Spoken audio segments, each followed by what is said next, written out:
इस बार होली का पर्व एक दुर्लभ ज्योतिषीय संयोग के बीच मनाया जाएगा। भद्रा और खसाग्र चंद्र ग्रहण के साय में होली पड़ने से लोगों में असमंजस की स्थिति थी कि आखिर होली का दहन कब और किस मुहूर्त में किया जाए।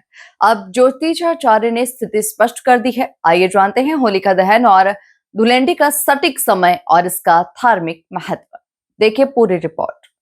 हिंदू धर्म में होली को उत्साह, उमंग और नई शुरुआत का प्रतीक माना गया है। इस वर्ष 3 मार्च को मनाया जाने वाला ये रंगोत्सव खास ज्योतिषीय संयोग के कारण और भी महत्वपूर्ण हो गया है। ज्योतिषाचार्य पंडित विनायक पांडे के अनुसार 2 मार्च सोमवार को होली का दहन किया जाएगा। 3 मार्च मंगलवार को धुलंडी यानी रंगों की होली मनाई जाएगी। 2 मार्च को पूर्णिमा तिथि शाम 5:56 से शुरू होगी।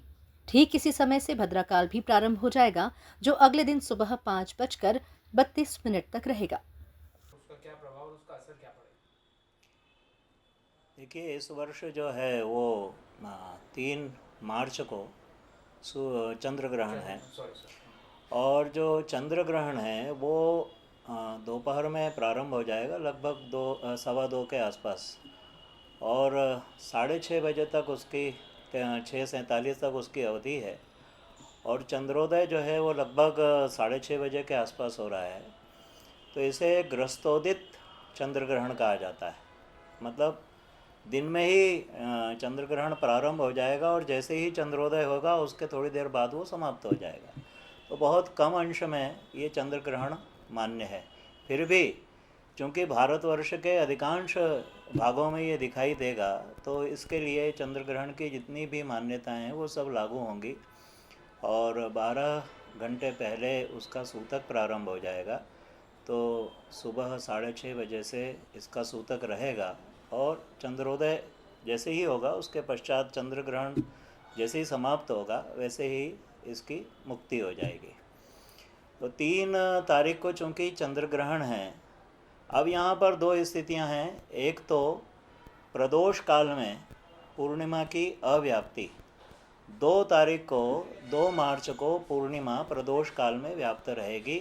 इसलिए धर्मशास्त्र की मर्यादा और निर्देश के अनुसार धर्म सिंधु, निर्णय सिंधु आदि जो हमारे निर्णय ग्रंथ हैं, उनके आधार पर जिस समय प्रदोष काल में व्याप्त रहती है पूर्णिमा होली की, उस दिन ही होलिका दहन होना चाहिए।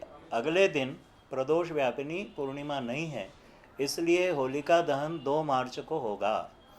और 2 मार्च को 6:47 से लेकर के 8:42 के बीच में प्रदोष काल में ही उसका दहन होना चाहिए। उसका कारण क्या है? भद्रायाम द्वेन कर्तव्ये श्रावणी फाल्गुनी तथा। भद्रा जब लगती है तो उसमें श्रावणी कर्म अर्थात रक्षाबंधन का जो पर्व है उस दिन और होलिका का जो पर्व है उस दिन भद्रा का त्याग किया जाता है। तो चूँकि 2 तारीख को पूरे समय पे रात्रि में भद्रा रहेगी, प्रातःकाल लगभग 5 बजे तक भद्रा रहेगी, इसलिए उस दिन भद्रा को त्यागना पड़ेगा। तो ऐसी स्थिति में जो शास्त्रों में निर्देश दिया गया है उसके अनुसार भद्रा के मुख को छोड़ करके और जो आगे का समय है प्रदोष काल में, तो उस समय पर होलिका का दहन होना चाहिए। अब यहाँ पर पर्वकाल मुख्य है। अगले दिन ग्रहण है और पहले दिन हमें प्रदोष में 2 तारीख को। शास्त्रों के अनुसार भद्रा में होलिका दहन वर्जित माना जाता है, इसलिए प्रदोष काल के सीमित मुहूर्त में ही दहन करना श्रेष्ठ रहेगा। इस बार सबसे उत्तम मुहूर्त शाम 6:24 से 6:36 तक का है, यानी मात्र 12 मिनट का समय अत्यंत शुभ रहेगा। इसके अलावा भद्रा पुच्छ में मध्यरात्रि 1:23 से 2:34 तक भी दहन किया जा सकता है। उधर 3 मार्च को धुलंडी के दिन खग्रास चंद्र ग्रहण रहेगा। ग्रहण दोपहर 3:20 पर शुरू होकर शाम 6:48 तक रहेगा। पूर्णिमा मिल रही है, इसलिए 2 तारीख को होलिका दहन प्रशस्त है। 2 तारीख को ही होली होगी। और जो धुलेंडी का पर्व है वो 3 तारीख को मनाया जाएगा, क्योंकि यहाँ पर पर्वकाल की मुख्यता है। यहाँ पर जो है होली का जो रंग पर्व है वो होना मुख्य है। इसमें लेकर के बहुत सारी भ्रम की स्थितियाँ बन रही हैं। कोई कह रहा है 4 तारीख को होना है। 4 तारीख को वसंतोत्सव है, वो एक अलग विषय है। लेकिन होलिका के साथ जो अगले दिन धुलेंडी का या धूलिबंधन का पर्व मनाया जाता है, होली का जो हम पूजन करते हैं रात्रि में जला करके दूसरे दिन जो महिलाएं और परिवार के लोग पूजन करते हैं वो अगले दिन ही होता है। इसलिए 2 तारीख को होलिका दहन करना है और 3 तारीख को धुलेंडी का पर्व मनाना है। हाँ, वो उसके लिए कोई निषेध नहीं है इस प्रकार का, क्योंकि उस दिन जो है वो पर्वकाल की मुख्यता होने से और धूली बंधन का पर्व होने से जो रंग डालना है या जो सूतक आदि का यहाँ पर बहुत अधिक विचार नहीं है, क्योंकि ये ग्रस्तोदय चंद्र ग्रहण है।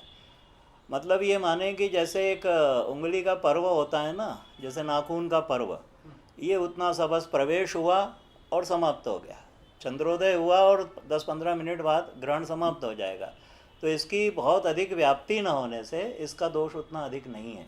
इसलिए अगले दिन सूतक होने के बावजूद भी जो ऐसे मृतक आदि के दृष्टि से परिवारों में जाकर के रंग डालते हैं, होली खेलते हैं, वो सारा पर्व मनाया जाएगा। इस बार श्रद्धालुओं को समय का विशेष ध्यान रखना होगा क्योंकि मुहूर्त बेहद सीमित है। इस बार होली केवल रंगों का नहीं बल्कि ज्योतिषीय दृष्टि से भी विशेष महत्व का पर्व बन गई है। Bureau report, MP news, Indore.